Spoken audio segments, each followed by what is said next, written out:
अमतल को अपना समझने की सिर्फ ये वजह थी कि शहर में वो और मैं बिल्कुल तन्हा थे। मैं ज़हनी और जिस्मानी तौर पर बीमार था। वो मेरी माँ की उम्र की थी। फिर उसका और मेरा मसलक गिद्ध जाति का था। हम दोनों मुर्दार आरज़ुओं पर पले थे। हम दोनों बुझे हुए कारतूस थे और इत्तफाकन ऐसे इकट्ठे हो गए थे जैसे कॉर्प्स सिटी जैसे अपना हम वतन, हम मशरब, हम जुबान मिल जाए। हम आपस में बातें करने के लिए ज्यादा ओढ़ने बिछोने, लुकाने छुपाने, रख रखाव की जरूरत न थी। वो उम्र में मुझसे 18-20 साल बड़ी थी, लेकिन वक्त बे वक्त उसके अंदर एक खलंडरी बच्ची जाग उठती। वो जो कुछ भी करती थी, कहती थी, मैं कभी उसका बुरा न मनाता और ना ही अपनी बातों की उसे कुछ समझ थी। उसे मालूम न था कि रूठा कैसे जाता है और कितनी देर तक रूठे रहने में इज्जत बनती है। उसकी बातों में लानत, सच्चाई और कमीनापन था। कभी कभी जैसे खुली खिड़की से बारिश का रेला अंदर आ जाए। वो बड़ी बेबस किस्म की गुफ्तगू भी करने लगती।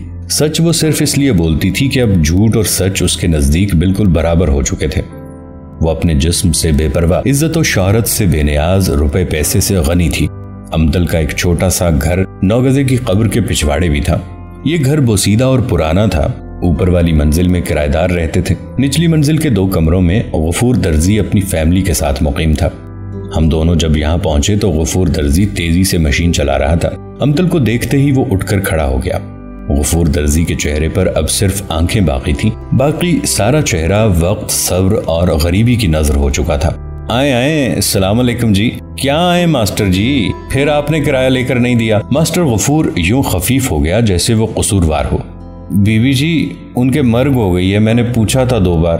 और जब मेरी मर्ग हो गई तब कफन दफन कैसे होगा? कौन खर्चे करेगा? कमेटी वाले LMC के ट्रक में डालकर ले जाएंगे। मास्टर गफूर का निचोड़ा हुआ चेहरा और भी नचड़ गया। खुदा ना करे जी, खुदा ना करे। क्या ना करे खुदा? आपको क्या पता मेरा गुजारा कैसे होता है? मैं भूखी मर जाऊं। आपको तो किराएदारों से हमदर्दी है। मास्टर गफूर ने मशीन की डब्बिया में से 200 रुपए निकाले और अमतल को लजाजत से पेश करते हुए कहा, आप ये ले जाएं, मैं खुद उनसे वसूल कर लूंगा। अमतल ने पैसे लिए और शुक्रिया करके दुकान से निकल आई। मास्टर जी, इनको कह दें अगर अगले महीने किराया ना दिया तो मैं इन्हें निकालने पर मजबूर हो जाऊंगी। अच्छा जी, कह दूंगा। जोर से कहना मास्टर जी, रोब से मिन मिन मिन मिन न करना। रुपए लेकर हम वापस अमतल के 2 मंजिला मकान में चले गए। अमतल का सारा रोजगार ये किराए वाला मकान था। खाना और रिहाइश मुफ्त थी और ऊपर के खर्चे के लिए यही 200 रुपए माहवार उसका कफील था। उस वक्त मुझे अमतल की बजाय दर्जी गफूर पर तरस आ रहा था। उसकी आंखों में ऐसी बेचारगी और शर्म थी जो आज तक मैंने किसी के चेहरे पर नहीं देखी। उस रोज फिर बीबी ने पार्टी के लिए पुरतकल्लुफ चाय भेजी। नई चादरें, गिलाफ आए। अमतल ने बड़े वकार के साथ 50 रुपए नौजवान भाई को पकड़ा कर कहा, बीबी को दे देना, कहना रेडियो वाले साहब ने 5 सिगरेट के लिए भेजे हैं। नौजवान के जाने के बाद मैंने हैरान होकर उसकी तरफ देखकर कहा, ये क्या, आपकी इज्जत बन जाएगी बीबी की नजर में, आपका क्या जाता है? रह रहकर मुझे गफूर दर्जी याद आ रहा था। उसकी मिस्कीनी, हया, कामामेजी ने मेरे दिल पर अजब असर किया था। तुमने गफूर दर्जी से 200 रुपए क्यों लिए? अब बेचारा क्या करेगा? उसे खुशी हुई होगी। खुशी? ये मेरी बड़ी बहन का आशिक था सर जी। प्लम्बर की दुकान नहीं, उसके पीछे एक 3 मंजिला बिल्डिंग होती थी, इसकी जायदाद थी। वो सारी बिल्डिंग, सारा कुछ बिका गया। ढेला ढेला हमारे घर की नजर हुआ। ये जो हमारा मकान है उसी ने बनवा कर दिया था। जब कुछ न रहा तो दर्जी बन गया। मेरे सारे कपड़े मुफ्त सीता है, ऐसे ऐसे नमूने बनाता है। अभी कल फिरोजा का गरारा सी कर लाया था, सारे फड़क गए। तुम्हारी बाजी को भी मोहब्बत थी दर्जी गफूर से। वो बड़ी मशगूल रहती थी सर जी, उसे अल्लाह ने जवानी में उठा लिया। सोचने का मौका ही नहीं मिला। अगर बर्फ की बनी होती तो पिघल जाती सारी की सारी। दर्जी गफूर उसे ऐसे देखता था। बड़ी देर तक वो मुझे अपनी बहन की तूफान आमेज जिंदगी की बातें बताती रही। दर्जी गफूर की दास्तान उस आंधी में उड़ने वाला एक तिनका थी। जब रात के खाने का ट्रे सज कर आया तो अमतल ने सारे डोंगे खोल खोल कर देखे, सालन चखे, फिर नौजवान पर गरजी, गोश्त कौन लाया था आज? चाचा इब्राहिम गया था। अब चाचे को कोई कसाई सौदा नहीं देता, खुद जाया करो गोश्त लेने, आखिर सारे खानदान ने खाना होता है। आज अमतल की जेब में पैसे थे, वो शेरनी थी। वैसे भी मैंने उसे खाने के मामले में अजहद मोहतात पाया। बुरा खाना देखकर वो फहश गालियां बकने लगती। कसाई, पकाने वाला, मिर्च मसाला, सब की शामत आ जाती। दाल सब्जी से उसे नफरत थी। उसे गोश्त, मुर्गी, मछली का शौक था। खा पी लेती तो फिर ढेर हो जाती। सोने का भी उसका अजीब ढंग था। सोफे पर नींद आई तो वहां ढेर हो गई, कुर्सी पर ऊंघ आई तो मलका विक्टोरिया का बुत कुर्सी पर खराटे लेने लगा। पलंग पर सोई तो ऐसे जैसे दलदल में भैंस दुम छोड़े पड़ी हो। सोएंगे सर जी? नहीं, अब मैं चलूंगा। अच्छा जी। खाने के बाद वो बैठ न सकती थी, आराम से पलंग पर दराज हो गई। आपके कौन से बीवी बच्चे रोते हैं, सो जाएं यहीं। नहीं, चलता हूँ अमतल। क्या सोच रहे हैं आप? मैं गफूर दर्जी की गली में फिर रहा था। एक लड़की याद आ रही है, कॉलेज में पढ़ती थी मेरे साथ। पुराने वक्तों को याद नहीं करते सर जी, नए दिनों में घुन लग जाता है। मैं चुप हो गया। वो हंसने लगी। उसकी हंसी में कोई ऐसी चीज थी जो बिखरने की तरफ माइल थी। सर जी, हर इंसान के इंजन को चलाने के लिए खास किस्म का पेट्रोल चाहिए। जब तक ये पेट्रोल गाड़ी में हो, गाड़ी चलती है। इंसान का सेल्फ चाहे चले न चले, धक्के देकर गाड़ी चल पड़ती है, कंडम नहीं होती। मैंने हैरानी से उसकी तरफ देखा। वो तकिए पर कोहनी टिकाए उस पर अपना सर जमाए नीम दराज थी। औरत का ईंधन ममता है, सब्र है, आंसू है। जब तक शोधी रो सकती है, जीती रहती है। और मर्द के अंदर काम का पेट्रोल चलता है। काम ना हो या काम रहे तो उसका सेल्फ चाहे बेकार हो जाए, चलता रहेगा। अजीब बात है, अब कभी मैं रोती नहीं, आंसू ही नहीं आते। कभी कभी ख्याल आता है ये मेरे आखिरी दिन ना हो। उसकी खुश्क आंखों में खुश्क आंसू थे। दर्जी गफूर जैसा कोई होना रहता तो रिज़्क़ हलाल ही खाती। अब तो सारा जिस्म बोझ बना रहता है दिल पर। कहाँ से इतना ईंधन लाऊं इसका दोज़ख भरने को। कभी माँ को बेवकूफ़ बनाती हूँ, कभी फिरोज़ा को। लेकिन कब तक ये हराम रिज़्क़, कब तक? ये मेरे पास इस वक्त 150 रुपया है अमतल। मैंने लजाजत से उसके तकिए पर पैसे रखकर कहा। ना सर जी, अभी नहीं, अभी हैं मेरे पास, ये देखिए। रख लो अमतल, काम आएंगे। वो हंस दी। अभी थोड़ी देर के लिए मैं नेक बनने लगी थी। शुक्रिया सर जी, मेरे लहू में तो एक बूंद भी हलाल की नहीं, मुझे डर कैसा। पैसे लेकर उसने अपनी बॉर्डर्स में डाल लिए और फिर मेरी तरफ कमर कर ली। जिस वक्त मैं उसके कमरे से निकला, मुझे शुबा हुआ कि वो रो रही है।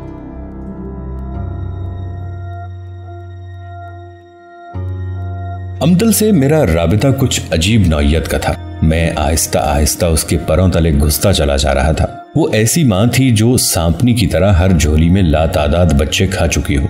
तजर्बात का दुख सुख दिल पर उसी वक्त आरी कटारी बनता है जब ये कभी कभी वारिद हो। वो इतने सारे दुख सुख से गुजर चुकी थी कि अब डॉक्टरों की तरह मरीजों के वार्डों में फिरते हुए उसे इख्तलाज क़ल्ब ना होता था। अमतल के साथ रहने में एक खास आराम ये था, वो कुछ न मांगती थी। न जिस्मानी ताल्लुक, न रूहानी मोहब्बत, न रुपया पैसा, न शोहरत, न तारीफ।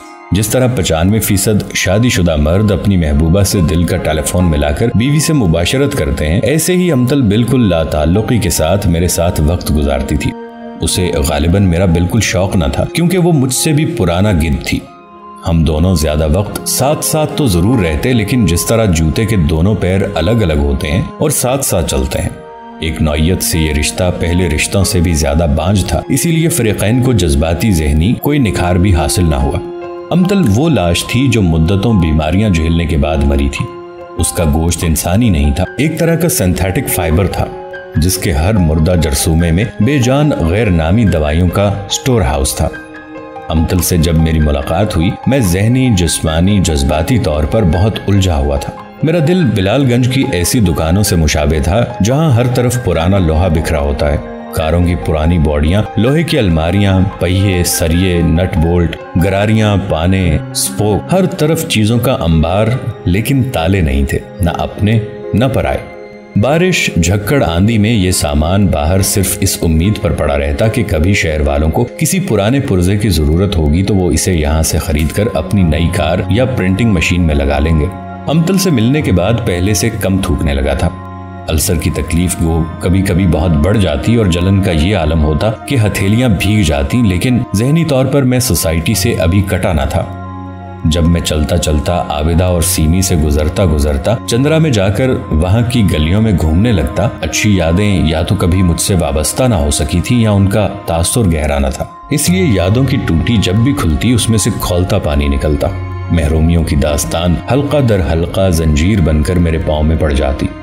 मुझे इन यादों से नफरत थी और मेरी पूरी कोशिश रहती कि मैं अपना वक्त या तो कारामद कामों में गुजारूं या फिर अमतल की सोहबत में, जिसके साथ वक्त ना बेकार था न कारामद, सिर्फ गुजरता चला जाता था। मर्द और औरत के राबिते कई बार खुद उनकी समझ में नहीं आते और सारा शहर उनकी नौइयत से वाकिफ हो जाता है। डॉक्टर सोहेल के बाद शहर में मेरा कोई दोस्त नहीं था। रेडियो स्टेशन पर जिन प्रोड्यूसरों से साहब सलामत थी वो गहरी ना थी। दफ्तर में गपशप रहती, लेकिन शाम को अलहदा होकर एक किस्म का सुकून मिलता। पता नहीं अमतल के साथ मेरे रिश्ते की किसने हवाई चलाई थी, क्योंकि हम दोनों रेडियो में बहुत कम मिलते थे और मेरे घर वो कभी नहीं आई थी। उस रोज मैं सीढ़ियां उतर रहा था कि आंगन में मुझे सौलत भाभी मिली। ये उन गमगीन सूरत औरतों में से थीं जिन्होंने शादी की काठी को बहुत सख्ती से अपनी पीठ पर फिट कर लिया होता है। सौलत भाभी अब हर रुत और हालात के मुताबिक भागी चली जा रही थी। उनकी चाल बदल जाती, कभी दुल्की, कभी पोया, कभी सरपट, लेकिन पीठ से काठी उतारकर सस्ताने का कोई लम्हा ना आता। वो हमेशा मुझसे ऐसे बात करती जैसे नामहरमों से की जाती है, निगाहें झुकाकर, आवाज में सख्ती पैदा करके, बार बार खांस कर। प्रियोम, उन्होंने सुतून को मुखातिब करके कहा, जी मुझे तुमसे कुछ कहना है। कहिए। यहाँ नहीं, अंदर चलो, यहाँ बच्चे हैं। बड़ी देर के बाद मुझे याजूज माजूज नजर आए। वो एक ही रंग की बुशर्टें और एक जैसी लकीरदार निकरें पहने इंजन बने आंगन में चक्कर लगा रहे थे। पहली बार मुझे अफसोस हुआ कि इतनी देर में उनसे वाकफियत पैदा करने की भी कभी कोशिश नहीं की। हम दोनों अंदर चले गए। मैं मुअद्दब भाई मुख्तार के पलंग पर बैठ गया। जी, भाभी खड़ी रहीं। वो बात करते ही भाग जाना चाहती थी। शुक्र है तुम बाकायदगी से नौकरी कर रहे हो, रिज़्क़ हलाल कमाना मर्द का फर्ज है। मैं चुप रहा। तुम्हारे भाई तुम्हारी सेहत की वजह से परेशान रहते हैं। मैंने भाभी को भरपूर नजरों से देखना चाहा, लेकिन वो छत को देख रही थी। आखिर वो तुम्हारे भाई हैं, वो सारा सारा दिन तुम्हारे मुतालिक सोचते हैं। मैं ठीक हूँ बिल्कुल। पता नहीं क्यों उस वक्त मेरा रोने को जी चाहा। कहाँ ठीक हो, कभी शेव करते वक्त अपना चेहरा देख लिया करो, डर आता है। हाथ देखो कैसे नसें उभरी हुई हैं, और तो और इस उम्र में सफेद बाल आ गए हैं तुम्हारे। मैंने हैरानी से भाभी की तरफ देखा। वो मेरे मुतालिक इतना सब कुछ कैसे जानती थी। वो अब कुर्सी की बेद पर नजरें जमाए हुए थी। तुमको किसी डॉक्टर से मिलना चाहिए जल्द से जल्द। मिला था जी, दवाइयां पीता हूँ बाकायदगी से। सौलत भाभी का रंग आहिस्ता आहिस्ता गुलाबी होने लगा।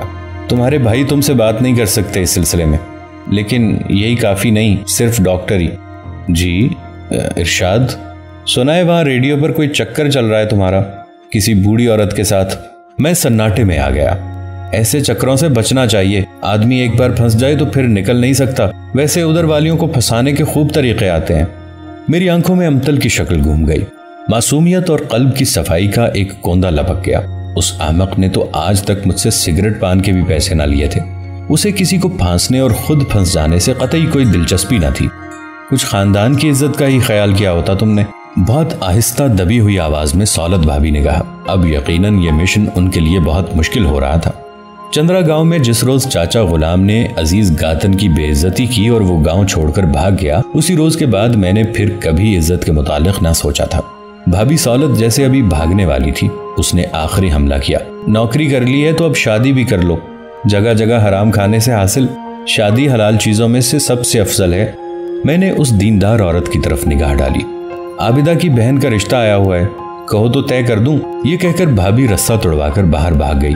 मैंने भाभी को पकड़कर कहना चाहा, भाभी कुछ लोग मुआशरे के काबिल नहीं होते, मुआशरे के मुताबिक नहीं रहते। जैसे कुछ जानवर जंगल में रहकर जंगल लॉ के तहत जिंदगी बसर नहीं करते, ऐसे लोगों को मोहब्बत की तलाश होती है, लेकिन वो मोहब्बत के अहल नहीं होते। शादी की उन्हें ना ख्वाहिश होती है ना जरूरत। भाभी तुम हमें करगस जाति के लोगों को हलाल खाने पर क्यों मजबूर कर रही हो? हम तो जन्म जन्म से मुर्दार पर पले हैं, हमें हलाल से क्या गरज। जब मैं आंगन में पहुंचा तो मसूद और फरीद एक ही रंग के शलवार कमीज पहने गीले बालों में कंघियां फेर रहे थे। पता नहीं क्यों उस रोज बड़े दिनों बाद मुझे ख्याल आया कि मैं चंद्रा चला जाऊं और अपनी आबाई कल्लर शुदा जमीन आबाद करने की कोशिश करूं।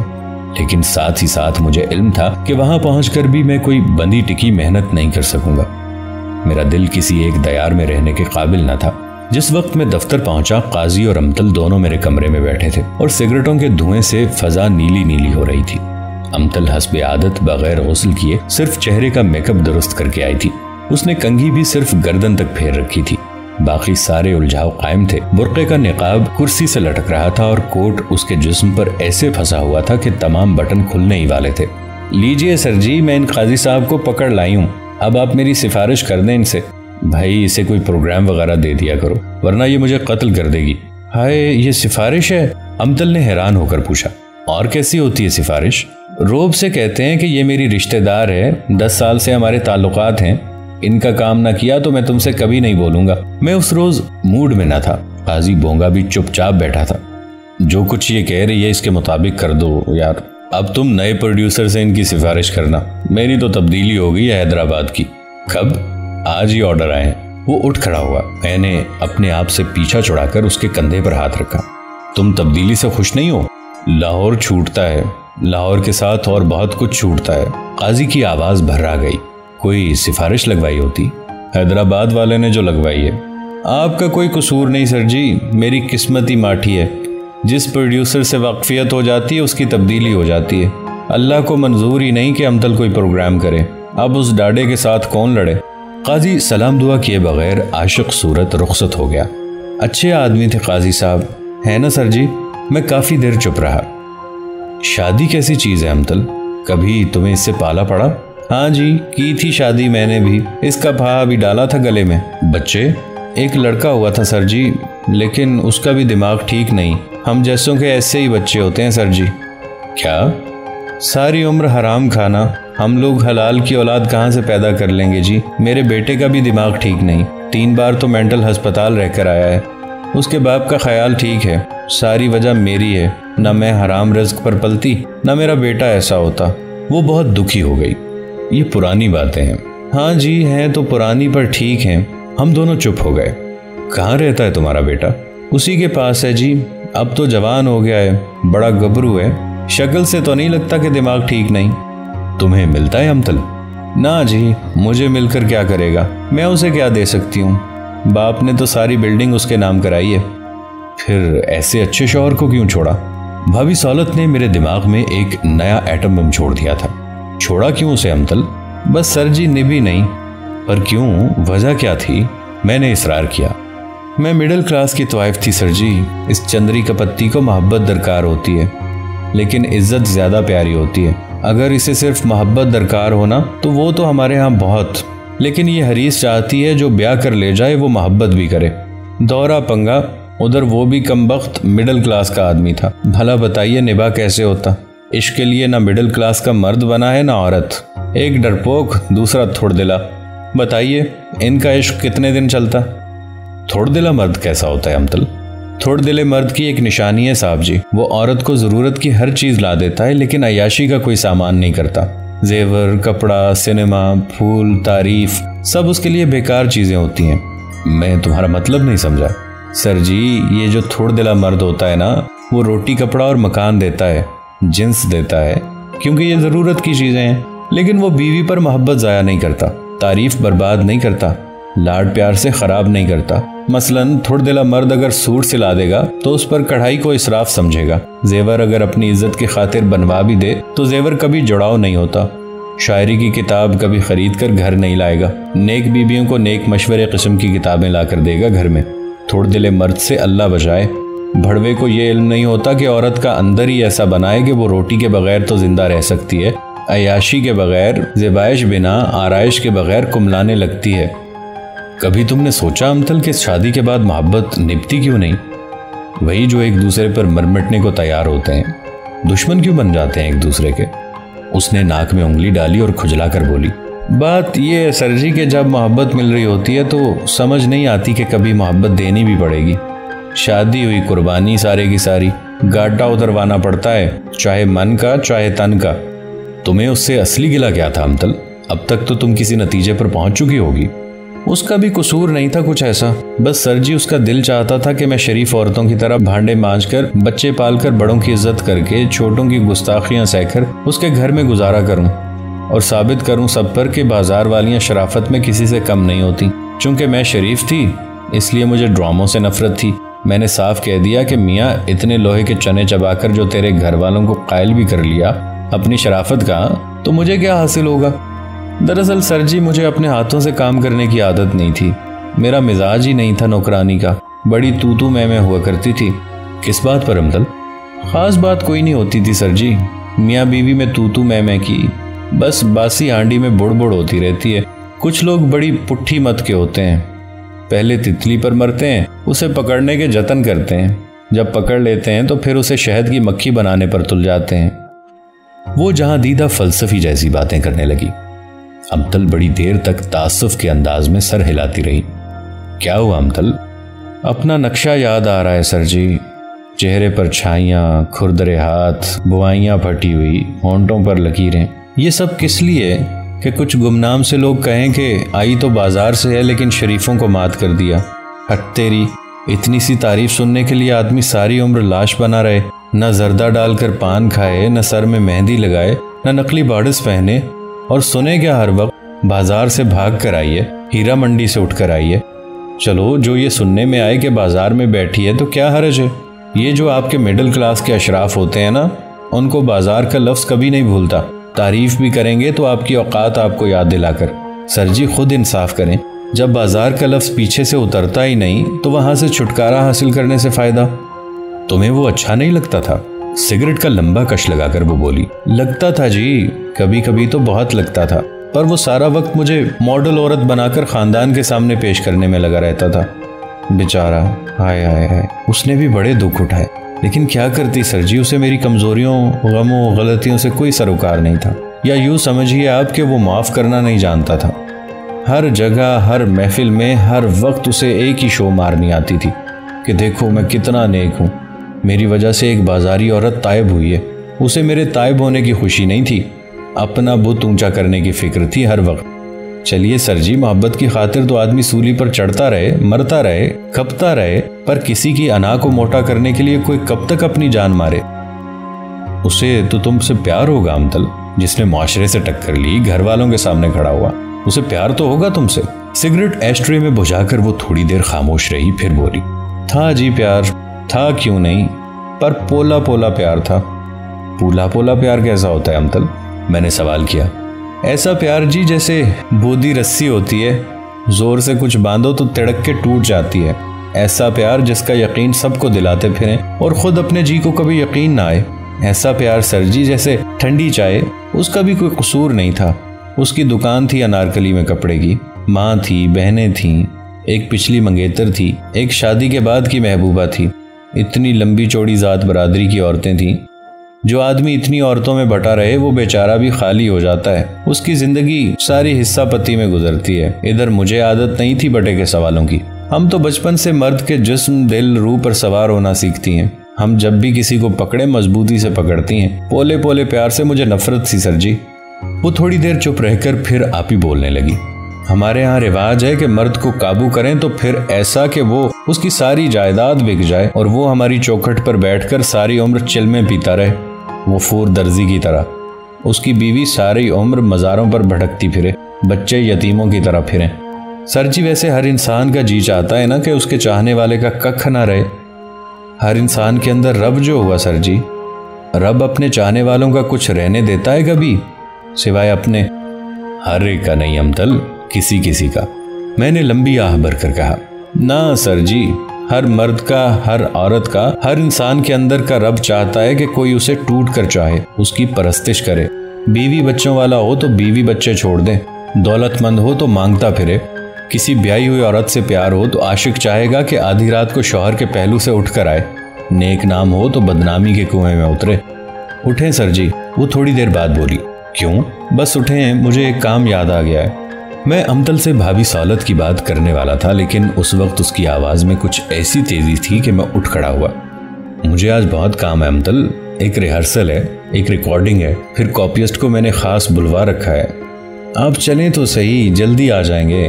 पहले वो मेरे कमरे से रुखसत हुई। 10-15 मिनट के बाद मैं निकला। रेडियो स्टेशन के बाहर वो मेरा इंतज़ार कर रही थी। सड़क पर पहुंचकर वो मेरी मोटरसाइकिल पर सवार हो गई। चलती सवारी के शौर में मैंने उसे कहा, तुम वहां से मेरे साथ क्यों नहीं आई? कुछ पर्दा रखना पड़ता है। मोटरसाइकिल की फुल ब्लास्ट आवाज पर गालिब आकर वो बोली। मैंने उसे बताना चाहा कि एहतियात के बावजूद बातें खुशबू की मानद होती हैं। जहां कहीं हवा जाती है उन्हें साथ लिए जाती है। भाभी सौलत को इस वक्त सांदा कलाम में मालूम है कि मैं कहाँ जा रहा हूँ।